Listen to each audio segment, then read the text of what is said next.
First, thank you everyone for joining this call. Today, we want to extend on what we discussed last week. We did set up a cluster, yeah, but then nothing was running on that cluster. We didn't have any application running on that cluster. So this week, today, we want to now try and get the DHIS2 application stack running on the cluster that we deployed last week. So we use resources, Kubernetes object resources that consumes the Kubernetes API server, yeah.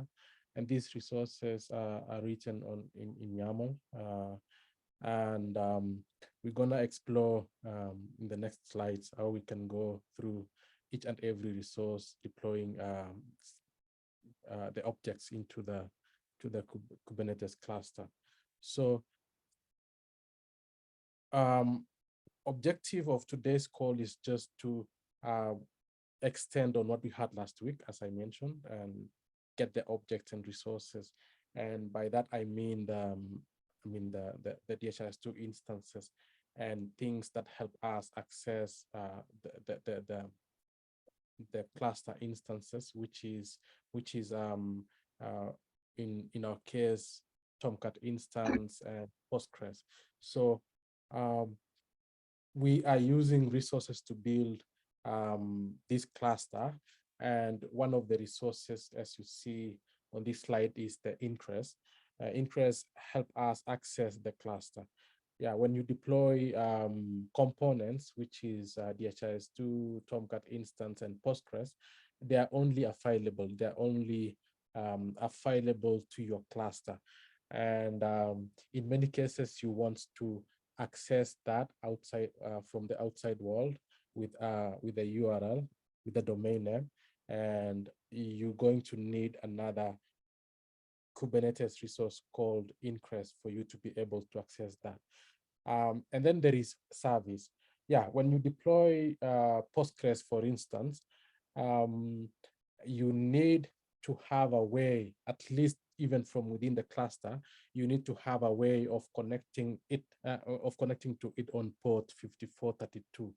Even though you don't want to expose that to the outside, or rather the internet, or from outside the host, you want it to be reachable, or rather listening, at least on the cluster network, so that DHIS2 instance will have a way of connecting to it. Yeah, and then there is config maps.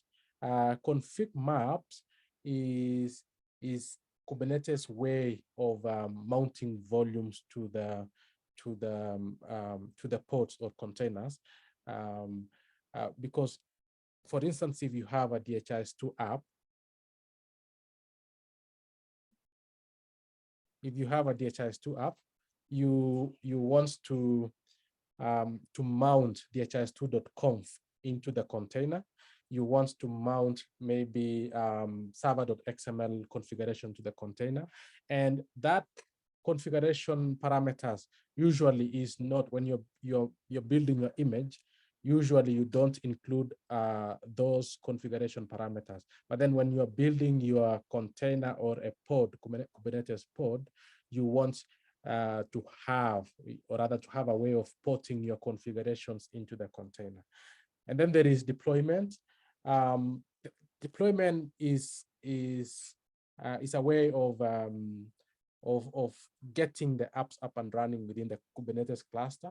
Well, you could potentially deploy an individual pod or a replica set, that is a list of pods, but then deployment is the preferred way of deploying your apps within the cluster, because it has various advantages, one including it gives you a way of upgrading your apps within the cluster, and it ensures that if you declare that you want to have, say, Postgres running, even though there is an issue, it tries to make sure that Postgres container is up and running all the time. Yeah, it ensures that the number that you declared, then the replica number that you've declared within the deployment file will keep running all the time. It ensures that what you have um, in your Kubernetes cluster is really what you had defined before. It make sure that you have all the hubs that you have.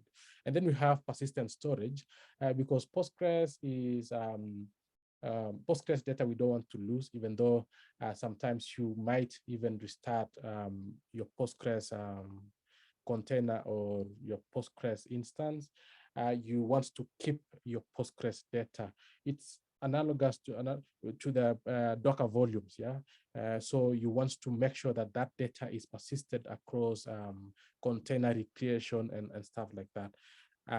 And you don't really consume persistent volume, or Postgres is not connecting directly to the persistent storage. It's doing so through the persistent storage claim. This diagram here shows us the data flow. I mean, from the ingress to the Tomcat service, and then to the DHIS2 instance, and DHIS2 instance communicates to the Postgres database through Postgres service. So if you have a Postgres deployment and you don't have a Postgres service, then that Postgres is not available for other microservices within your cluster. If you have also your DHIS2 instance deployed without a service that exposes that DHIS2 instance, then you will not have a way, or rather your proxy ingress will not have a way of passing requests to your DHIS2 instance. So these are things that build really and makes your cluster usable. Do we have a question up to that point?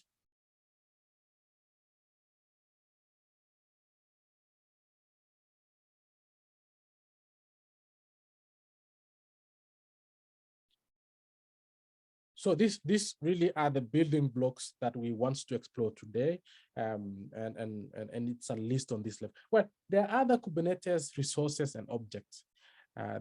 These are just a few, but there are many. There are many Kubernetes objects and resources that you can consume on the Kubernetes API. But these are really geared towards what we're gonna be deploying today. Otherwise, if you're really interested in looking into the components of Kubernetes, then there are going to be so many. But today, these are the ones that we will be using to deploy our DHIS2 instance into the cluster. Yeah. So next here is Postgres. Yeah. DHIS2 has components. Postgres is one of the very important component, and this is one of the resources that we will start deploying into our Kubernetes cluster. And it has resources which are listed, as you can see. It has persistent storage, it has persistent storage claim, and it has config map or secrets. These are just a way of porting configurations into the Postgres container, like Postgres database that you want your container to deploy, Postgres username, and Postgres password. So config maps is one of the ways that you can port your configurations into the container. But then if your configurations have logins, then you need to use secrets, because secrets ensures that your configurations are not stored on plain text. And then you have deployment, as you can see here, and this is really a way of just deploying your Postgres into the cluster. And it comes, this list, as you can see, is really an order that you should follow when deploying Postgres into your cluster. You need to first have persistent storage, and then you have claim, and then secrets, and then now deployment. Deployment is going to be using your config maps or secrets. It's going to be using the persistent storage and persistent storage claim. And then after you've had your Postgres deployed, then you need also to expose, so that it's any other service that sits in your cluster will have a way of connecting to it. Yeah. So these are the 5 resource Kubernetes resource elements that we will deploy before we get our PostgreSQL running and accessible into our in our cluster. Yeah. Any question up to that point? Otherwise, I'll head to the cluster and go through these one by one while you are watching. And if you have any question, you can interrupt and ask. So this is the server that I have. I have kubectl, and this is where I can access my Kubernetes cluster. And when I run command, let's just verify if we have things like config maps.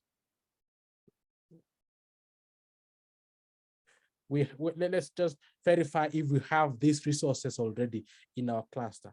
And we can use kubectl get kubectl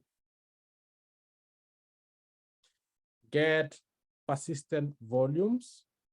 And as you can see, there are no resources found. Next is persistent volume claim, and I can run kubectl get pvc. And you will see that we have no resource for persistent volume claim. Another one is config map, kubectl get config maps. And we have Postgres secrets already defined, and we could delete that and recreate. Yeah. Next is deployment. I could verify that we don't have any deployment right now. kubectl get deployments. And as you can see, we don't have any deployment. And finally, services, kubectl get services. And you will see we don't have any service apart from the Kubernetes service, which we use to interact. Yeah, it's actually the API endpoint for the Kubernetes service here on this host. It is where we use to kubectl is connecting to this API service to manage Kubernetes. Now we want to deploy each and every resources, and I grouped resources relating to Postgres in this folder, and I can list them like this. And we have 1, 2, 3, 4, and 5. The number 5 is really combining all these resources that we have here.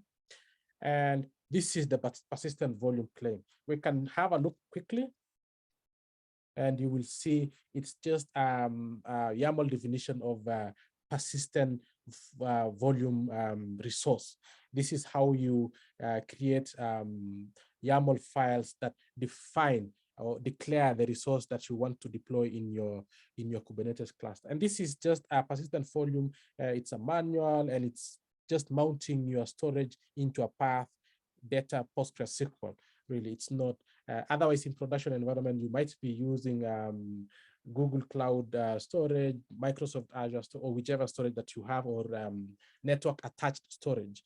Those that is going to be declared on, if you want to specify another storage solution you want to put here. Yeah, this where we had manual here, because we want to deploy our resource on just a path. We're just using manual. Otherwise, you could be using network attached storage or Kubernetes. They have endpoints that like Google Drive, these cloud providers have a way of attaching to their storage solutions that they can give you.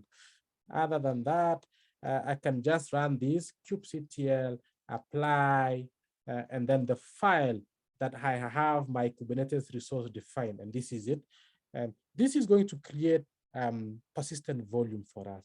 And if I run now kubectl get persistent volume, you will see that we have 1. Yeah, and you see it has capacity 20 GB and read-write access. Yeah, read-write access. And all these details that you see here were declared on this file. Yeah, and then number 2 is persistent volume claim. So your deployment could potentially consume your persistent volume direct. However, you want to decouple your deployment from that, yeah, so that you have an interface that you use to consume your persistent volume. And even many deployments through persistent volume claim can access, persistent volume. Yeah, so the claim is just another interface on top of persistent volume, and we can just have a look of how I wrote that. And as you can see, this is just another persistent volume claim that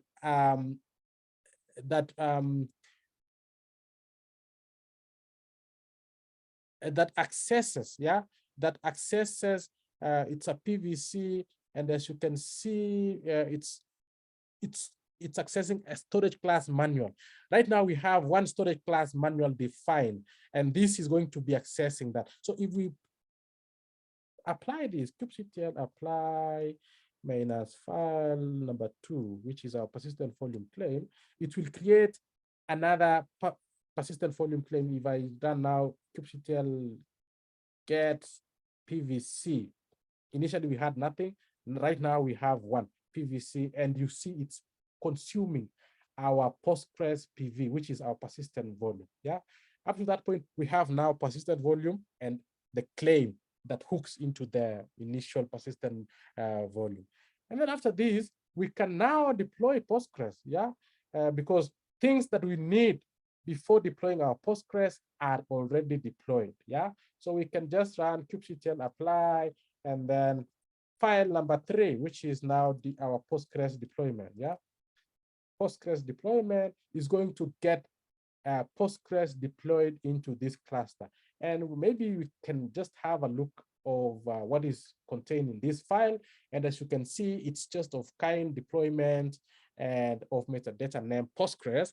And something that is interesting is down here, where you are instructing, this Postgres deployment to use our Postgres persistent volume claim, so that it's mounting our data into this directory, Postgres data, and the name that it's connecting is Postgres data, which is defined down here on the volume. You see the volume that we defined for Postgres deployment is Postgres data, and it is mounted.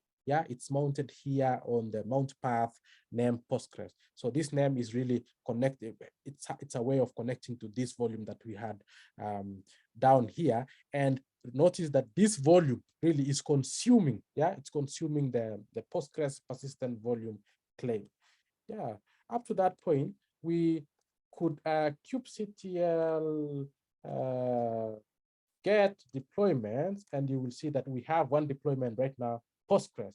And this Postgres is deployed, it's in our cluster, but we cannot connect to it, because we don't have a service yet.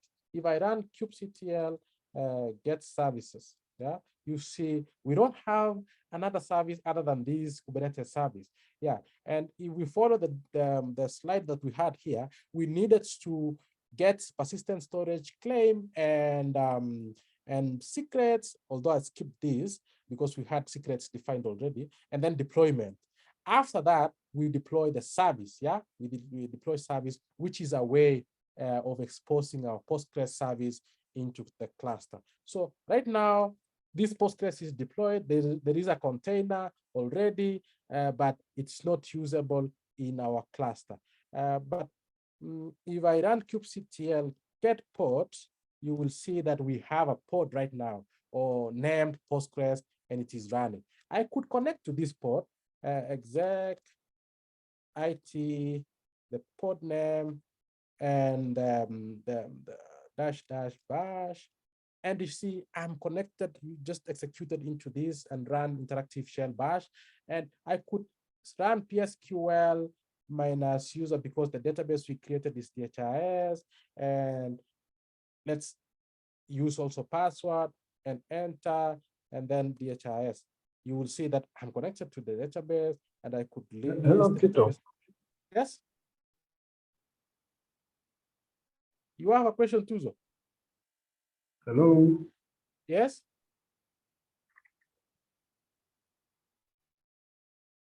Can you hear me, guys? Hello, can you hear me? Tito, we can hear you fine. We can hear Tuzo as well. I think he can't hear us, probably.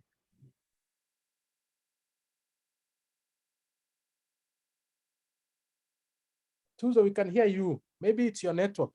If you have a question, you can just interrupt.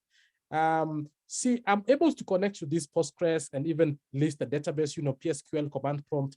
But this Postgres, if I had not executed into this container, I would not have a way of connecting to it from maybe another container or such. So right now, because we don't have a service, but we know that the Postgres container is deployed, even the DHIS schema is there, everything is there. Yeah, but if you want this Postgres service to be available for other services or rather for other microservices in our cluster, we need to expose it. And we are using Postgres service. Postgres, is it number 4 here? Yeah, number 4. Number 4, and let's just have a look. This is the Postgres service. It's of kind service, the name, and what you should be really keen on is the selector. Selector here tells this service to hook to Postgres deployment. This is where this service is going to know that I'm supposed to be connecting to the Postgres deployment that we have already in our cluster. So other than if you had not specified this, then this service would not even have known where it's supposed to, pass traffic to. Yeah, it will just be exposed, but it doesn't know exposed to which deployment. But then if you select up Postgres, then it knows that this service is. So can I interrupt? Yes. Yes. Thank you very much. Thank you very much. And I have just having one question. When you are creating the persistent storage and the persistent storage claim, I was thinking, why is not there a way that can you create the persistent storage and they get to use it instead of creating another storage claim? Yeah, why do I need to have the persistent storage and I need again to claim it? One of the reasons why I read is that when you're consuming persistent volume direct from your deployment, that means there is a direct relationship between your deployment and your persistent volume. Yeah, and when you connect to the persistent volume direct, then that means there will be no way of other, you might have other application in your cluster that wants to consume the same persistent volume. So if you connect to it direct, then you lock it so that any other application in your cluster or any other deployment in your cluster would not have a way of connecting to it. But then if you have persistent volume claim, first it will decouple your storage from the, from your deployment, because your storage is exposed to the persistent volume claim. And then your deployments will now be connecting to the persistent volume claim, not direct to the persistent volume. You get, for instance, you might have, underlying storage is that you are consuming, network filing system, or you are consuming local storage, which is our case here. But you don't want your deployments to be really, because that persistent volume might change anytime. You might today decide that you want to give a different name or rather a different backend, and that is transparent to your deployment. Your deployment doesn't know that your storage is using maybe network filing system backend. It doesn't know that your storage is using Google Cloud object storage. It doesn't know that. It knows that to consume the storage, I'm just using persistent volume claim. Yeah, it's a transparency on top of your persistent volume, so that your deployments are not going to be aware of really what's happening behind the scenes, or which drivers are you using for your storage. And in this case, is it number two, I think, yeah, persistent volume claim, that is where you declare the connection between your persistent volume. You see it's manual, and this could be zip, it could be network filing, NFS, it could be things that whichever the underlying technology your storage is using, this is where you declare, yeah, it's on your persistent storage claim. And your deployment doesn't know these things. Yeah, It doesn't know. It just know that I'm consuming persistent volume claim of name PVC. It doesn't know that the PVC that it is connecting with network filing system or local storage like this before, or manual. It doesn't know that. So it's a way really of abstracting the what's happening between the underlying storage technology between you abstract so that your deployment doesn't know that. Yeah. Otherwise, if you were to consume it direct, then these are the details that you will write on your deployment, and it's not a good practice. Otherwise, that is helping us to really abstract things, storage from our deployments. If I show you the deployment that we have here, number 3, there's nowhere you put the local or network filing system. You just say that I want to consume PVC, and that's all. And all those details are going to be dealt with the PVC itself. Your deployment knows that I'm consuming this persistent volume claim, and anything else I don't want to know. Yeah, so it's really abstracted. And then, yeah, we wanted to choose, unless it's not clear. Yeah, it's clear, but maybe the way I understood it is like the persistent storage. It's like you are setting a certain storage size, and whenever you want, like you have like many applications, you can take. So for example, the one you are creating, you have specified maybe 20 GB. And for example, if I have another application, it maybe needs again maybe 40 GB, and my persistent storage was maybe 100 GB, I can still claim maybe some of the storage from it. That is the way maybe I understood. I don't know if that's correct. That's correct. You would know, but then you will be declaring those things, yeah, through the persistent volume claims. That for Postgres, I want to use 30 GB, and that is declared. You see, in our deployment, we didn't tell Postgres that we want 20 GB. That was written on the claim itself. You see, the claim has 20 GB. You know, if we were not using claim, then that means you needed to have a way of telling your Postgres deployment that it will be using 20 GB of your persistent storage. But then all these things are written on the claim itself, not the deployment.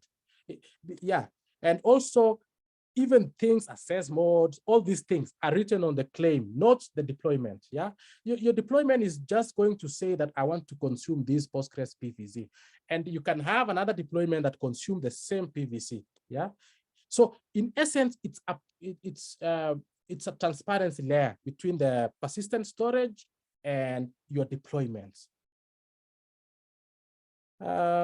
Yes, kubectl get services. We don't have any service right now, and we want to deploy one. Apply -file, number 4.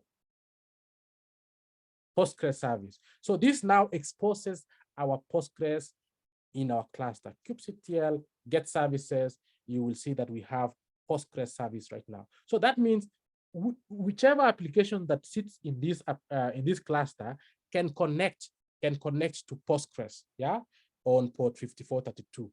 And this is not available again on the outside world. It's just available within the cluster. If your app is not running within the cluster, then it will not have a way of connecting to this Postgres once more. Yeah, it's only available within the cluster where you have or rather your Kubernetes cluster. You see, it's even having another different IP. That service have another different IP. After that, I think we have deployed every components that we needed for our Postgres to be up and running in the cluster. Yeah. Next is to get the Tomcat. Yeah, it's to get the Tomcat. And we will be having config maps, deployment, and service. For Postgres, we needed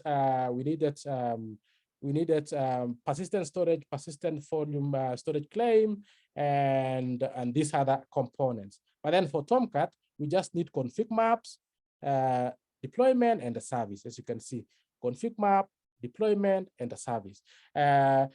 Config maps will be having DHIS2.conf, ported into our deployment, and also log4j2.xml configuration that we needed to get into our deployment. This all was inspired by the Docker Compose file. Let me just show you. DHIS2 Docker Compose file. This file. This is the file that I rewrote into the Kubernetes cluster. This Docker Compose. So this is the Docker Compose file that I got that helps people deploy DHIS2 on top of Docker, and then I rewrote this into Kubernetes services. Yeah, and as you can see, my config will be having DHIS2.conf, and it will also be having DHIS2.conf XML. And also the images I'm using are these ones. Like for Postgres, I'm using this image, and for DHIS2, I'm using that image. So after that, let's go ahead and deploy these instances into our cluster. And kubectl get config maps. We have one config map for Postgres, kubectl get config map Postgres. Let me just show you how it looks like.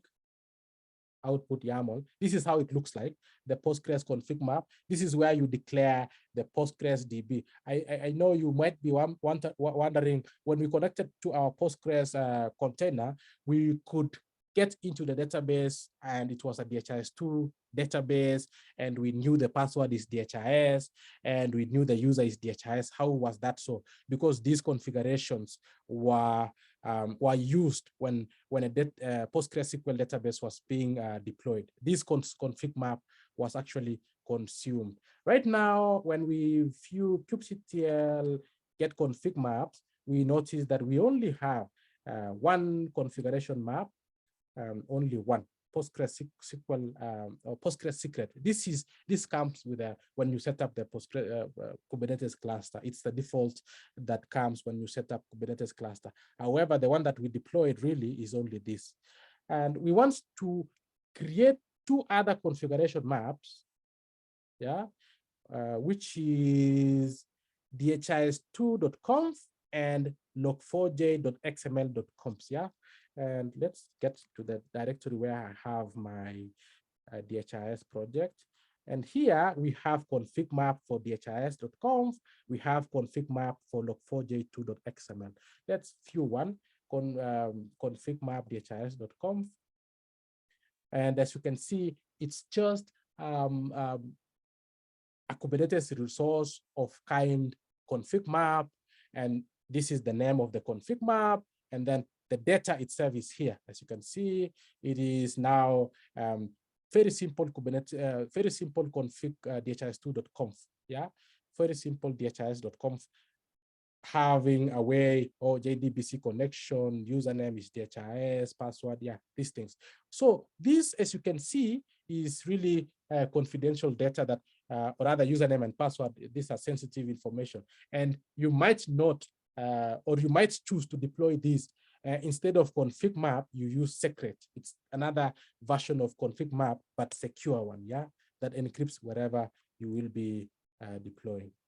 Let me just quit and apply this. kubectl apply -file config map DHIS.conf. This now gets our config map into the cluster. kubectl get config maps. You will see that we'll have another extra config map added into our cluster, and we can just view the contents. Config map and say output YAML and see it's the same thing that we had. Yeah, having this data, yeah, and this is ready. It's actually ready for consumption in our cluster. Yes. So after deploying config map, next is now we have deployed DHIS.conf config map. We need also log4j2 because this is also needed for our cluster, our deployment. kubectl apply -y config map DHIS. That one is done already. Next is log4j2. That deploys our log4j2.xml config map. kubectl get config maps.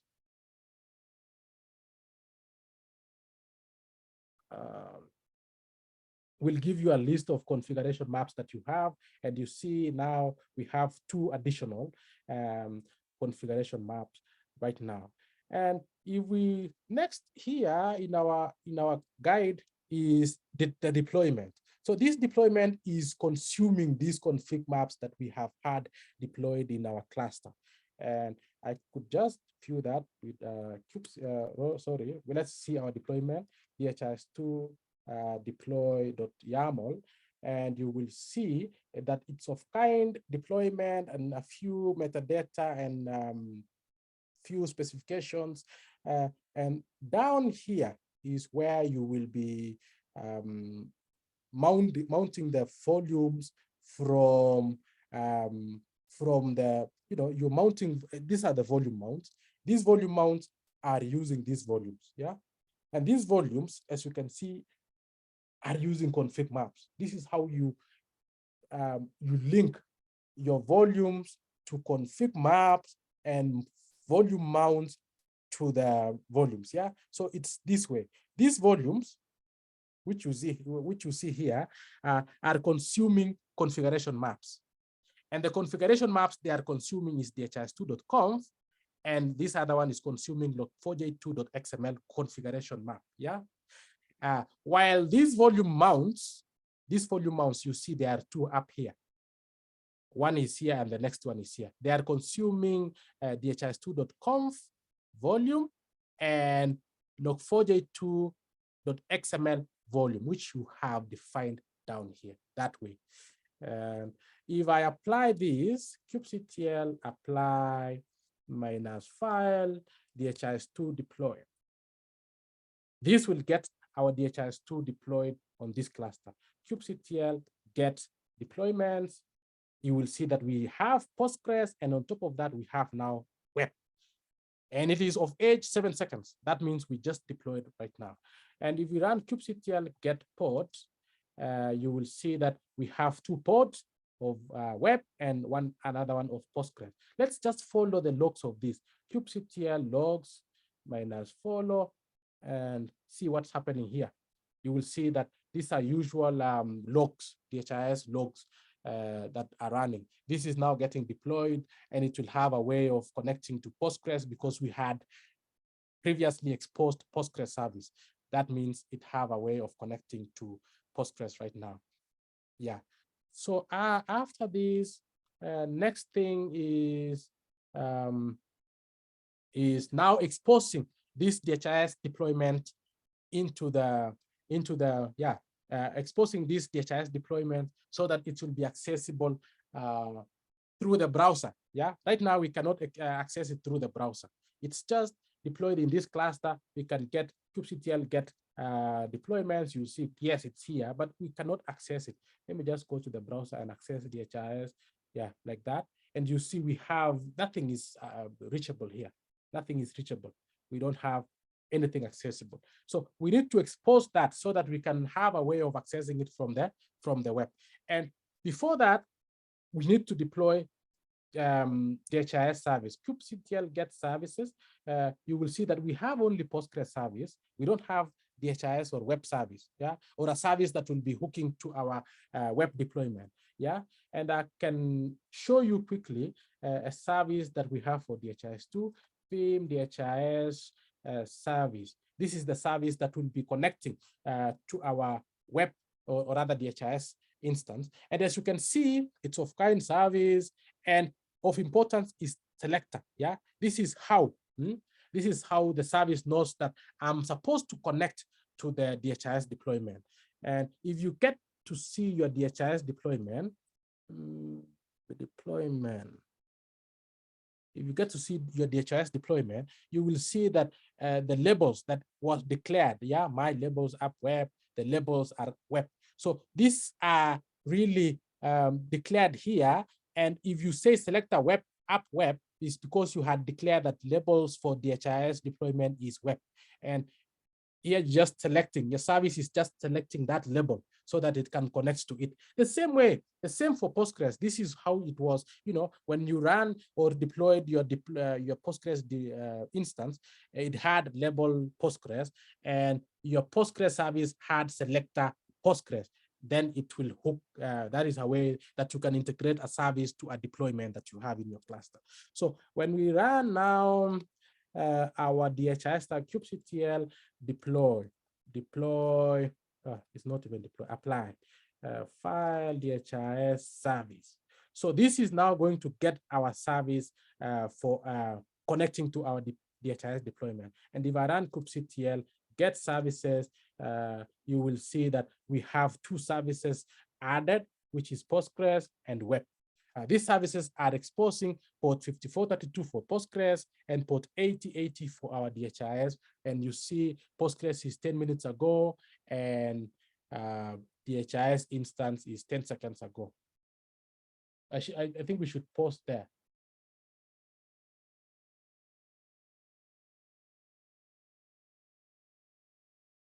And listen for any question up to that point.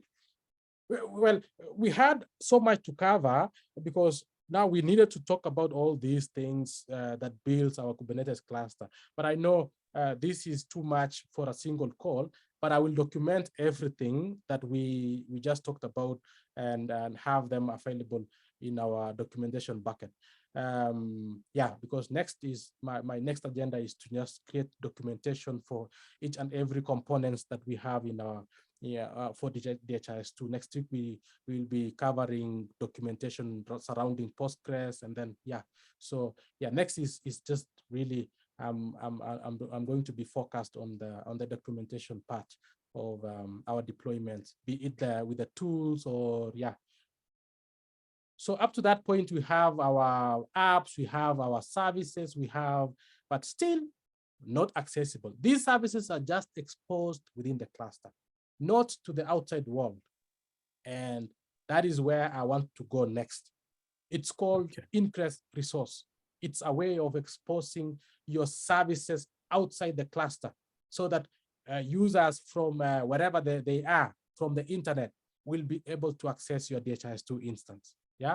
Otherwise, right now, we have our Postgres deployed and exposed via the service. We have DHIS2 deployed and exposed via the service, but not accessible from the internet. If I go to my browser and access this, I don't know if I have kubectl get Tito, quick question from me. I just want to find out if you're going to, now that you're moving into exposing DHIS2 to the outside world, in a non-production setting, I'd want to expose my Postgres as well for PG admin access for data managers and things. Will you, are you going to just show us how to do that as well? Yeah. The service that we actually did is of cluster IP, of type cluster IP. There is another service type called node port. This is exposing your service to the host so that you can connect Postgres, from whichever host that you will be sitting on the cluster, but we didn't talk about that. But then now that you've come with that question, then this is the service that you want to deploy in your cluster so that it gets your Postgres available, or on the cluster nodes, Yes. So next is now the Ingress. I had Ingress resources here, Ingress. And we have only one resource here. We have ingress.yaml. And kubectl get Ingress, you see that we have that already deployed. And I want to even kubectl get Ingress Ingress, is it networking?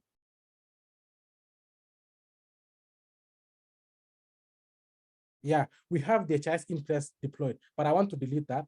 kubectl delete, because I declared with this file. I'll just say file Ingress. And that deletes the DHIS2 Ingress. kubectl get, it will have nothing. And if I head to the browser and access that domain, dhis.kubernetes.com, it's nothing. It's 404. Yeah, it's nothing. There's nothing right now on that interest. But then let me show you what we have on this interest. We have Kubernetes resource of type interest, and the name is DHIS. You can give another name if you want. You can give server or other cluster interest. And then notice that we have TLS declaration here. We had a call with Tuzo last 2 days, and we created, just to demonstrate, I created a secret named Tuzo that was actually holding our TLS certificate and TLS key. Yeah.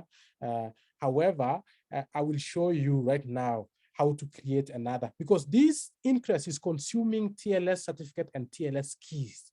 And that means it's consuming from some secret, it's consuming from some config map.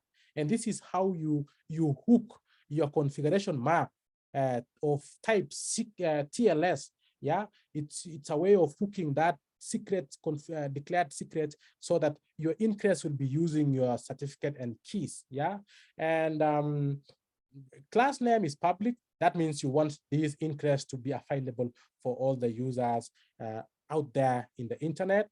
And then the rules. Yeah, as you can see, we have rules here where you say it should match some host. And in my case, it's this host for my domain, subdomain, and it's of HTTP type, and then the path that you want to match. Yeah, in most cases, you could be matching like the DHIS path, yeah, or any other path that you have your app listening on subfolder.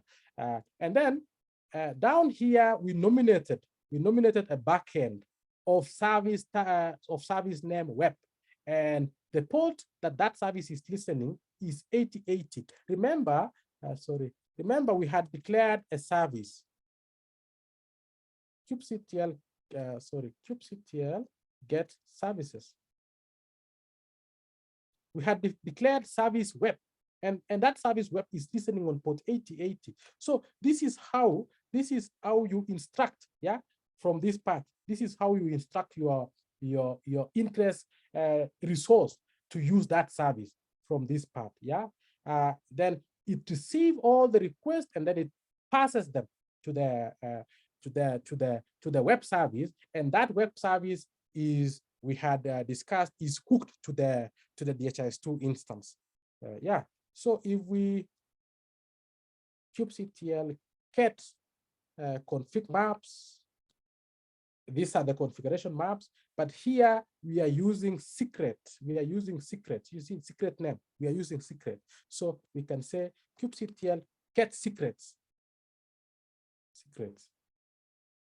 And you will see that we have Kubernetes TLS and Tuzo that I created. And you will see that these secrets have our TLS certificate and TLS keys. Let me just create another one right now. kubectl create secret for you to understand, and the name of the secret that you want to create, let's call server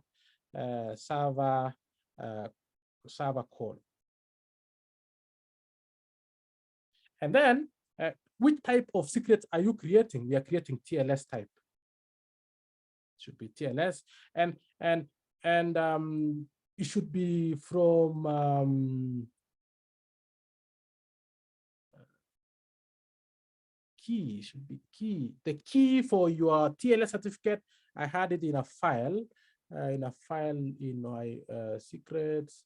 This is my key, and then the certificate for your secrets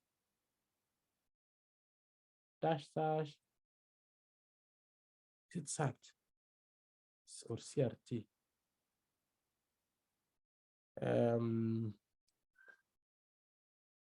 The path to the certificate is also secrets CRT.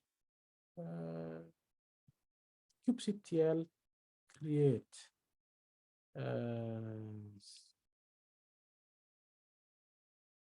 secret.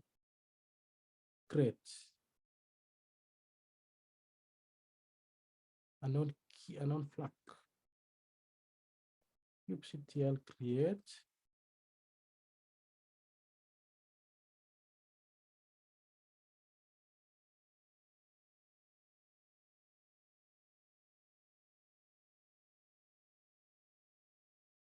I'm trying to create another secret of is it create? Let me just find history search. Oh, I had created the one for Tuzo.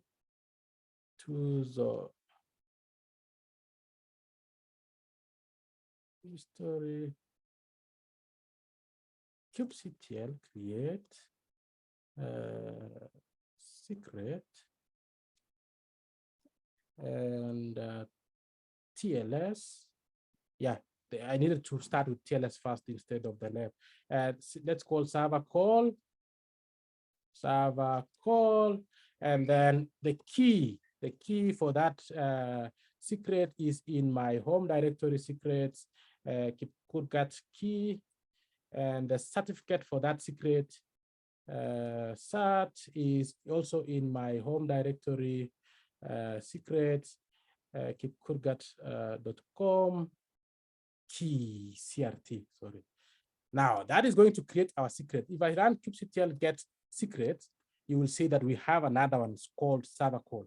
kubectl get secret and specify the secret name. And I want to say output YAML. You will see the YAML representation of that secret. Yeah, here it is. So the contents that you see here are not really the contents of the certificate and the key. They are encrypted.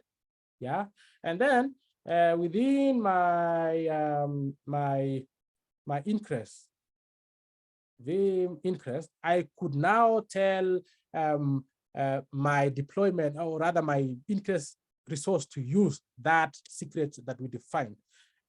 What was the name? Server call.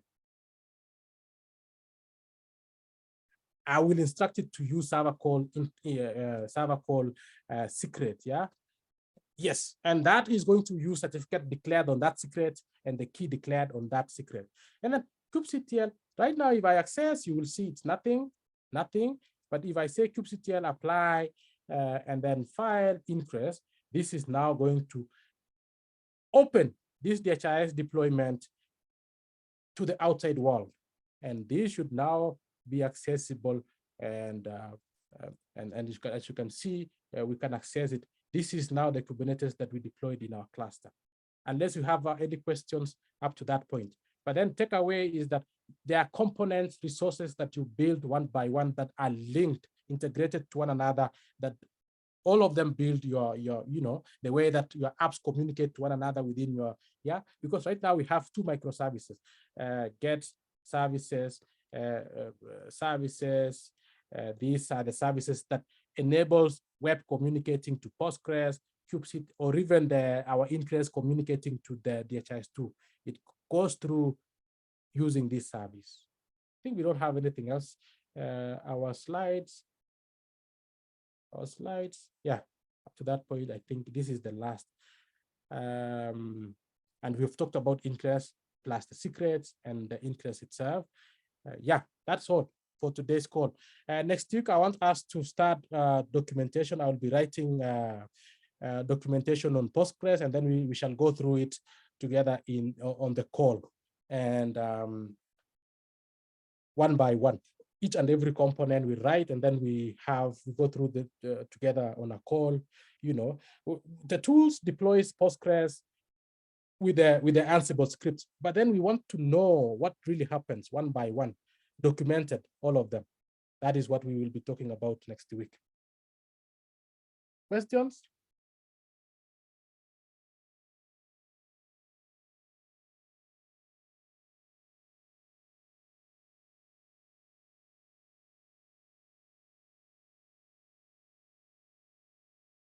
I will also be sharing this on the documentation folder. Yeah, they will all be available. Comments?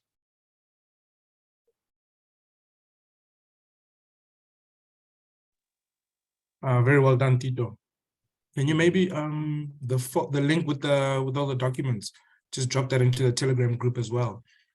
Okay. So this is really the Docker Compose file that I made. I Kubernetes. I wrote this really to use Kubernetes play. They look like playbooks anyway. So they're all written in YAML. So otherwise, you need to understand these components one by one and how they relate to one another. And then you can just deploy one by one. And remember, you can get all this written into one file. Yeah, I have even one for Postgres, I think. These all combined. You see, it has everything. It has persistent volume claim. This is how you can separate different resources, like with 3 dashes. If I run this, kubectl apply my 0.5, all combined, it will deploy. It tries deploying persistent volume claim, secret, Postgres, and it sees that all are available right now, and it does nothing. As you can see, unchanged. Yeah, so you can combine your whole project deployment into one file and run, and it gets everything running in, yeah. Otherwise, thank you everyone for joining. In case you have any question, you can always reach out to me on this email address, and we can have a chat on things Kubernetes and stuff. Great work. Thank you so much. Thank you. Bye, everyone. Bye for now. Oh, thank you, Tito. Initially,